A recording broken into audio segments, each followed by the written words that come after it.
Previous class में हम लोग सेल की स्टडी कर रहे थे क्लास 9th बायोलॉजी में। उसमें हमने आप लोगों को बताया था कि सेल की डिस्कवरी कैसे हुई थी, सेल का हिस्टोरिकल जो अचीवमेंट था उसको हमने आप लोगों को बताया था। उसके बाद हमने बताया था कि what are the main components of a cell. वो सेल चाहे प्लांट सेल हो या एनिमल सेल हो, उसमें क्या क्या उसका जो मेन कंपोनेंट्स होता है जिससे मिलकर सेल कोई फॉर्म किया हुआ रहता है, बना हुआ रहता है। उसी कंपोनेंट्स के दौर में हम लोगों को आज स्टडी करना है प्लाज्मा मेम्ब्रेन के बारे में, जो हमने आपको प्रीवियस क्लास में भी बताया था कि प्लाज्मा मेम्ब्रेन जो होता है वह सेल के अंदर बेसिकली जो एनिमल सेल होता है उसका ये बाउंड्री होता है। इसको हम प्लाज्मा मेम्ब्रेन बोलते हैं, सेल मेम्ब्रेन बोलते हैं, और इसको प्लाज्मा लेमा भी बोलते हैं, प्लाज्मा मेम्ब्रेन। अब इसकी हम लोग यहाँ पे स्टडी करेंगे कि एक्चुअली ये जो सेल मेम्ब्रेन है या इसको प्लाज्मा मेम्ब्रेन जो हम बोलते हैं, इसका रियल में ये सेल के अंदर ये सेल का जो कंपोजिशन है या कंपोनेंट्स है, इसका जो मेन फंक्शन है वो क्या है, इसकी मेन फंक्शन क्या है, इसकी हम लोग स्टडी करेंगे। सबसे फर्स्ट प्लाज्मा मेम्ब्रेन जो है वो आपको प्रोटीन का बना होता है, प्रोटीन से मेड रहता है, और ये एक लिविंग सेल है। यानी कि हम कह सकते हैं कि प्लाज्मा मेम्ब्रेन में जो कंपोजिट जो सेल्स होते हैं वो सेल्स आपको लिविंग होते हैं। लिविंग सेल्स से ये बना हुआ होता है plasma membrane. It is also called selectively permeable membrane because it allows the materials in and out from the cell. इसमें मटेरियल्स का जो ट्रांसपोर्टेशन जो होता है वो ट्रांसपोर्टेशन जो है कई प्रोसेस के माध्यम से होता है, और ये सेलेक्टिवली मटेरियल्स को ही अलाउ करता है सेल के अंदर जाने के लिए। जो फॉरेन मटेरियल्स होते हैं, जो टॉक्सिक सब्सटेंस होते हैं, वो सेल के अंदर ये जाने नहीं देता है। जो हार्मफुल जो मटेरियल्स होते हैं उसको भी नहीं जाने देता है, उसको अलाउ नहीं करता है। सेल के अंदर जो अनडिजायर्ड मटेरियल्स हैं, अनवांटेड जो मटेरियल्स हैं, उन मटेरियल्स को ये सेल से आउट करता है। तो हमने प्रीवियस क्लास में ही बताया था कि सेल के अंदर जो मटेरियल जो जाता है उसको हमने बताया था आप लोगों को इंडोसाइटोसिस, और सेल से जो मटेरियल बाहर होता है उसको हमने आपको बताया था एक्सोसाइटोसिस। ये दो चीजें हमने आप लोगों को बताई थी। तो इसमें सबसे जो मेन चीज है जो एनसीईआरटी में क्वेश्चन दिया हुआ है कि why plasma membrane is also known as selectively permeable membrane because it allows suitable materials, required material, it allows only required material into the cell and it also remove undesired materials, unwanted materials from the cell। अब इसमें हम लोग बात करते हैं plasma membrane के अंदर ही कि इसमें सबसे बड़ी चीज है कि इसमें ट्रांसपोर्टेशन ऑफ मटेरियल्स कैसे होता है। Transportation of materials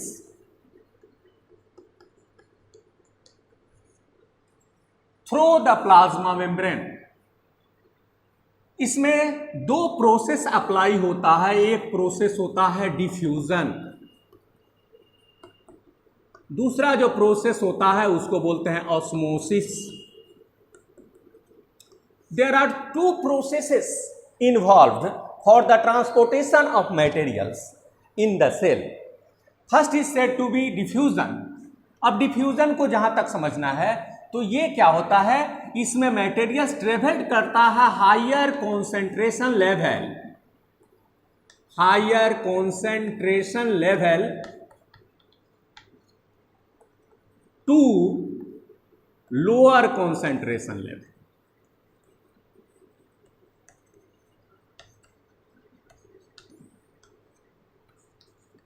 That means we can say that the process of transportation of materials from higher concentration level to lower concentration level is called diffusion। Diffusion में आपको जो है, जैसे हम लोग यहाँ पर हाइट से मान लो कि इस तरह का कंटेनर रखे हैं, इसमें हमने वाटर को जो है इस कंटेनर में फुलफिल कर दिया है, ये इस टाइप का कंटेनर ले लिए और यहाँ पे हम एक जो है डिलीवरी चैम्बर इसमें लगा दिए जहाँ से वाटर अगर या कोई मटेरियल निकले, और अगर हम इसको पूरा फुलफिल कर दिए, यहाँ पे भर दिए पूरा फ्लूइड से, यहाँ पे हमने भर दिया, तो स्थिति क्या होगी कि ये जो मटेरियल है ये हायर लेवल हुआ HL हुआ और ये लोअर लेवल हुआ LL हुआ, तो ये मटेरियल जाहिर सी बात है कि इस कंटेनर में आकर के गिरेगा, इसमें जो है स्टोर्ड करेगा। तो दिस इज कॉल्ड डिफ्यूजन, इसको हम लोग डिफ्यूजन बोलेंगे। डिफ्यूजन में जब भी मटेरियल का ट्रांसपोर्टेशन होता है वो higher concentration to lower concentration level में होता है। तो कैसे होता है सेल के अंदर मटेरियल का ट्रांसपोर्टेशन, इस डिफ्यूजन के माध्यम से इसको हम लोगों को समझना है। देखिए सपोज करें कि ये एक सेल है, यहां सराउंडिंग जो इसका ये आउटर रीजन है, ये रीजन, इस रीजन में अगर हायर कॉन्सेंट्रेशन है, हायर कॉन्सेंट्रेशन यहां पे है, सेल के अगर आउटर रीजन में अगर हायर कॉन्सेंट्रेशन है, और सेल के अंदर जो है यहां inside the cell lower concentration level है, LCL हमने लिखा सिंपलेस्ट में, लोअर कॉन्सेंट्रेशन लेवल। तो आप जानते हो कि हाई यहां पर जो है मटेरियल्स का प्रेशर जो होगा, मटेरियल्स का जो मूवमेंट होगा वो मूवमेंट इस लोअर की तरफ होगा, और यहां पर ये जो सेल मेम्ब्रेन है इसको अलाउ करेगा कि इस मटेरियल को अंदर जाने दें। This is called endocytosis. हमने चर्चा कर दिया था पहले ही कि the movement of materials outside of the cell to inside the cell is called endocytosis. तो यहां इंडोसाइटोसिस का प्रोसेस जो होगा वो इंडोसाइटोसिस हुआ, इंडोसाइटोसिस। अब इस सिचुएशन में जो सेल का शेप होगा, सेल का जो वॉल्यूम होगा, उस सेल का वॉल्यूम इंक्रीज करेगा, सेल स्वेलिंग करेगा, सेल स्वेल करेगा। तो ये कंडीशन में भी यहां डिफ्यूजन होगा। और अगर यहां पर स्थिति हो गई कि अब सेकेंड फेज में अगर हम देखते हैं कि सेकेंड फेज में आपको सेल के अंदर अगर कॉन्सेंट्रेशन ऑफ मटेरियल्स हाई हो गया, यहां अगर हायर कॉन्सेंट्रेशन लेवल हुआ, कॉन्सेंट्रेशन लेवल हो गया, तो मटेरियल्स आपको जाहिर सी बात है कि यहां से मटेरियल्स आपको inside the cell to outside of the cell movement होगा। तो यहां हायर टू लोअर जा रहा है, लोअर कॉन्सेंट्रेशन लेवल में जा रहा है मटेरियल। तो इस स्थिति में सेल से जो मटेरियल निकलेगा यहां, तो स्थिति क्या होगी कि सेल का जो वॉल्यूम होगा, सेल जो है यहां पर श्रिंक करेगा, सेल में श्रिंकिंग होगी, और यहां पर सेल के अंदर इसमें स्वेलिंग होगी। यहां सेल स्वेल करेगा और यहां पर सेल श्रिंक करेगा, इसका वॉल्यूम छोटा होगा। तो अगर सेल के अंदर से मटेरियल्स का रिमूवल होता है तो दिस इज कॉल्ड एक्सोसाइटोसिस। तो there are two processes taking place during the transportation of material by with the process of diffusion. One is said to be endocytosis and other is said to be exocytosis. तो ये दो process के माध्यम से material का transportation होता है, जिसमें हम एक को इंडोसाइटोसिस और दूसरे को एक्सोसाइटोसिस कहते हैं। अब रही बात कि सॉल्यूशन का अपना अपना नेचर होता है, हाइपोटेनिक सॉल्यूशन होता है, हाइपरटोनिक सॉल्यूशन होता है, आइसोटोनिक सॉल्यूशन होता है, जिसको हम लोग जो है कॉन्सेंट्रेशन पे क्लासिफाई करते हैं, उसकी चर्चा हम आगे करेंगे।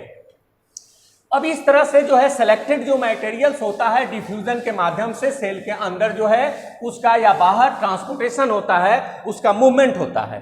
अब आप एक बात समझ लें कि जो डिफ्यूजन का प्रोसेस होता है, बहुत बच्चों को जो है कंफ्यूजन हो जाती है। डिफ्यूजन का प्रोसेस जो होता है वो सॉलिड में हो सकता है मीडियम में, लिक्विड मीडियम में हो सकता है, और ये गैसियस मीडियम में भी हो सकता है। एनी स्टेट ऑफ मैटर में आप डिफ्यूजन का प्रोसेस कर सकते हो, होता है। ये इसमें कंफ्यूजन नहीं रहनी चाहिए कि the process of diffusion is applicable for all the forms of matter, solid, liquids and gaseous. ये तीनों फॉर्म्स में जो है डिफ्यूजन का प्रोसेस होता है। अगर मान लो कि सपोज करो कि किसी कंटेनर में हमने, ध्यान दें, अगर हमने जो है अमोनिया गैस NH3 को हमने रखा है, और जैसे इसके कॉर्क को खोलेंगे यहां से जो गैस निकलेगा वो आउटर साइड में ये गैस निकलेगा इन्वायरमेंट में, this is also diffusion. The mixing of gases with each other is also called diffusion. Chemistry में भी इसको पढ़ना है। तो डिफ्यूजन जब भी होता है, ये क्लियर कर लें कि higher concentration level to lower concentration level होता है, और डिफ्यूजन जो है एनी स्टेट ऑफ मैटर में जो है एप्लीकेबल होता है, वो चाहे मटेरियल सॉलिड हो या लिक्विड हो या गैसियस। दैट मीन्स कह सकते हैं कि rigid, both rigid and fluid form में आपको, रिजिड एंड फ्लूइड फॉर्म में आपको जो है डिफ्यूजन एप्लीकेबल होता है। अब बात करते हैं ऑस्मोसिस की, बात करते हैं जो सेकंड है आपको जो प्रोसेस है जिसमें मटेरियल्स का ट्रांसपोर्टेशन होता है through the plasma membrane. First हमने आपको बताया डिफ्यूजन, सेकंड हम लोग स्टडी करेंगे इसमें, सेकंड जो हम लोग स्टडी करेंगे तो इसमें करेंगे आपका osmosis. Osmosis is the another process for transportation of materials from the cell to surroundings and also from the surrounding to the cell. Osmosis is only applicable for liquid materials. The process of osmosis is only taking place if the medium is liquid. अगर medium liquid होगा तो osmosis यहाँ पर जो है आपको applicable होगा। और ये कैसे एप्लीकेबल होता है, जैसे यहाँ देखो, सपोज करो कि ये एक हमने बना दिया, सपोज करो as like as a tree, simple सा वे, सपोज करो एक ट्री है। अब यहां पे जो वाटर जो है आपको सॉइल के अंदर वाटर है, वाटर यहां है, यहां पर क्या होता है, ऊपर जाओगे जितना अपवर्ड डायरेक्शन में चढ़ोगे यहां पे ऊपर की तरफ, ये अपवर्ड डायरेक्शन में आपको ये हायर कॉन्सेंट्रेशन लेवल हुआ, हायर कॉन्सेंट्रेशन लेवल। अब देखिए यहां पे स्थिति क्या है, नीचे बेसमेंट में देखो तो ये लोअर कॉन्सेंट्रेशन लेवल है,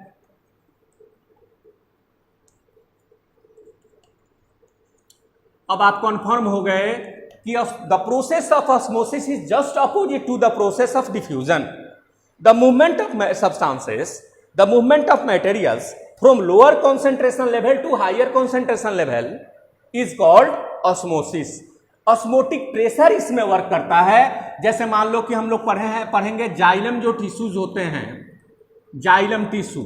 अब ये जाइलम टिश्यू क्या करते हैं कि रॉ मटेरियल्स को, वाटर एंड मिनरल्स को ये लोग जो है, वाटर एंड मिनरल्स को ये लोग जो है एब्जॉर्ब करके और प्लांट के डिफरेंट पार्ट्स में पहुंचाते हैं। वो उसके ब्रांच में पहुंचा सकते हैं, उसके लिप्स के पास पहुंचाते हैं, हर जगह ये लोग जो पहुंचाते हैं। यहां सबसे बड़ी बात है कि ये नीचे से, ये लोअर मीडियम से, लोअर जगह से आपको जो है लोअर पार्ट से मटेरियल हायर पार्ट की तरफ जा रहा है, तो यहां पर ऑस्मोटिक प्रेशर भी वर्क करता है ऑस्मोसिस के अंदर। तो दो वे है, there are two ways for the transportation of materials through the plasma membrane. First one is said to be diffusion and next one is said to be osmosis. इसमें कहीं से कोई प्रॉब्लम नहीं होनी चाहिए, कोई दिक्कत नहीं होनी चाहिए। नेक्स्ट जो हम लोगों को पढ़ना है, नेक्स्ट जो हम लोगों का पॉइंट है, उस पॉइंट पे हम लोगों को ध्यान देना है। अब हम लोग क्या करेंगे, हम लोग चर्चा करेंगे साइटोप्लाज्म, जो सेकंड जो इसका जो मेन इसका पार्ट है, कंपोजिशन है, वो है आपको साइटोप्लाज्म। तो साइटोप्लाज्म को क्लियर करने के लिए हम लोगों को इस पे स्टडी करना है। अब देखिए ध्यान दें, साइटोप्लाज्म जो होता है वो आपको जो है एमॉर्फस होता है और होमोजीनियस कोलाइडल ग्राउंड सब्सटेंस से होते हैं साइटोप्लाज्म। कहां पे साइटोप्लाज्म होता है इसकी चर्चा हम लोग कर लें ताकि कोई दिक्कत ना बनी। फर्स्ट हम लोग पढ़ लिए हैं प्लाज्मा मेम्ब्रेन, सेकंड हम लोगों को स्टडी करना है साइटोप्लाज्म के बारे में। प्लाज्मा मेम्ब्रेन जिसमें हम लोगों ने क्लियर कर लिया कि दो प्रोसेस होता है, ऑस्मोसिस होता है और डिफ्यूजन होता है, जिसके माध्यम से मटेरियल्स का। अब देखते हैं कि हम लोगों का ये जो साइटोप्लाज्म है, ये साइटोप्लाज्म पे डिस्कशन करें। ये हो गया हमारा सेल। सपोज कीजिए हम सभी जानते हैं, समझ गए हैं कि ये सेल मेम्ब्रेन है, it is called cell membrane. Central part पे जो सेल होता है, सेल के सेंट्रल पार्ट में एक डेंस में जो है मटेरियल्स होता है, डेंस रीजन होता है। आपको पहले भी हम बताए हुए हैं, ये डेंस जो रीजन होता है, this is called nucleus of the cell, it is nucleus. अब ये जो रीजन है inside the cell membrane and outer part of the nuclear membrane, the membrane of nucleus is also called nuclear membrane, it is called nuclear membrane. Nuclear membrane और cell membrane के inside part पे जो ये reason होता है, जिस पे हम देखो ऐसे डॉट दे रहे हैं, ये जो रीजन हम लोगों का होता है, this region is called cytoplasm. Cytoplasm जो होता है ये होमोजीनियस होता है, इसका नेचर जो होता है साइटोप्लाज्म का, ये होमोजेनियस, इसमें होमोजीनियस ग्राउंड मटेरियल्स पाए जाते हैं। ग्राउंड मीन्स बेसिक मटेरियल्स पाए जाते हैं, जिस मटेरियल्स के अभाव में सेल जो है सरवाइव नहीं कर सकता है। इसमें बहुत से मेम्ब्रेन बाउंडेड छोटे छोटे ऑर्गेनेल्स पाए जाते हैं, इसके अंदर बहुत सारे ऑर्गेनेल्स पाए जाते हैं, जो सपोज करो कि एक पॉन्ड है, इस पॉन्ड में तैरते रहते हैं। इनको हम लोग कहते हैं, ये जो मेम्ब्रेन बाउंडेड ऑर्गेनेल्स होते हैं, इनको हम लोग सेल ऑर्गेनेल्स कहते हैं। ये सेल ऑर्गेनेल्स कई होते हैं जिनका अपना अपना फंक्शन होता है, जिस पे हम लोग डिस्कशन करेंगे। साइटोप्लाज्म में जो लिक्विड मटेरियल्स होता है, जो लिक्विड सब्सटेंस होता है, उस लिक्विड सब्सटेंस को हम लोग साइटोसोल कहते हैं। Cytosol, the ground liquid material which is present in cytoplasm is called cytosol. Cytoplasm जो है क्लियरली ये सेल के अंदर जितने जो फंक्शंस हैं इसके लिए ये जो है रेस्पॉन्सिबल होता है। और न्यूक्लियस जो होता है, it is also called brain of the cell, brain of the cell, इसको हम सेल का ब्रेन कहते हैं। तो ये साइटोप्लाज्म जो है एक बेसिक ग्राउंड पार्ट होता है किसी भी सेल का, जो सेल के अंदर की एक्टिविटीज को मेंटेन करता है। और साइटोप्लाज्म के अंदर जो जो मटेरियल्स, जो जो ऑर्गेनेल्स छोटे छोटे पाए जाते हैं, उनको हम लोग सेल ऑर्गेनेल्स कहते हैं। और ये सेल ऑर्गेनेल्स जो होते हैं वो डिफरेंट जो है फंक्शंस को करने के लिए रिस्पॉन्सिबल होते हैं। अब हम लोग बहुत से सेल ऑर्गेनेल्स, इसमें मेम्ब्रेन बाउंडेड जो ऑर्गेनेल्स पाए जाते हैं, ये मेम्ब्रेन बाउंडेड जो साइटोप्लाज्म के अंदर जो फ्लोटिंग करते रहते हैं, जो तैरते रहते हैं, ये पूरा जो है साइटोप्लाज्म का जो लोकेशन हो गया, वो साइटोप्लाज्म हम लोग कंफर्म कर लें कि आपका जो है it is located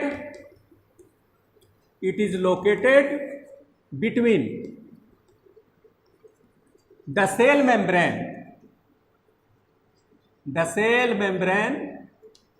and nuclear membrane. Cytoplasm is present between the cell membrane and the nuclear membrane. ये है हम लोगों का साइटोप्लाज्म। अब हमने कहा कि साइटोप्लाज्म के अंदर बहुत से छोटे छोटे ऑर्गेनेल्स पाए जाते हैं, जिस ऑर्गेनेल्स को हम लोग कहते हैं सेल ऑर्गेनेल्स। अब जो सेल ऑर्गेनेल्स हमारे साइटोप्लाज्म में होते हैं, ऑर्गेनेल्स, इसमें इनका अपना अपना पार्टिकुलर फंक्शन होता है, लोकेशन होता है। जैसे ER, it is called endoplasmic reticulum, endoplasmic reticulum ER हो गया आपका। उसके बाद आपको राइबोसोम्स पाए जाते हैं। आपका माइटोकॉन्ड्रिया, एक एक करके सबकी स्टडी हम लोग नेक्स्ट क्लास में करेंगे। माइटोकॉन्ड्रिया, प्लास्टिड्स पाए जाते हैं। अब ये प्लास्टिड्स जो है स्पेशली प्लांट सेल्स में पाए जाते हैं। ये 5 हो गया, 6 यहां लिखते हैं। सेंट्रोसोम, उसके बाद चलो बढ़ते हैं, आपका माइटोकॉन्ड्रिया हो गया। लाइसोसोम्स, जिसको suicidal bag of the cell कहते हैं, लाइसोसोम्स। आपका हो गया गोल्गी ऑपरेटस, गोल्गी बॉडीज बोलते हैं इसको, गोल्गी ऑपरेटस, जिसको गोल्गी बॉडीज भी बोलते हैं। ऐसे बहुत से माइक्रोस्कोपिक, बहुत से स्मॉलेस्ट ऑर्गेनेल्स पाए जाते हैं इस साइटोप्लाज्म के अंदर।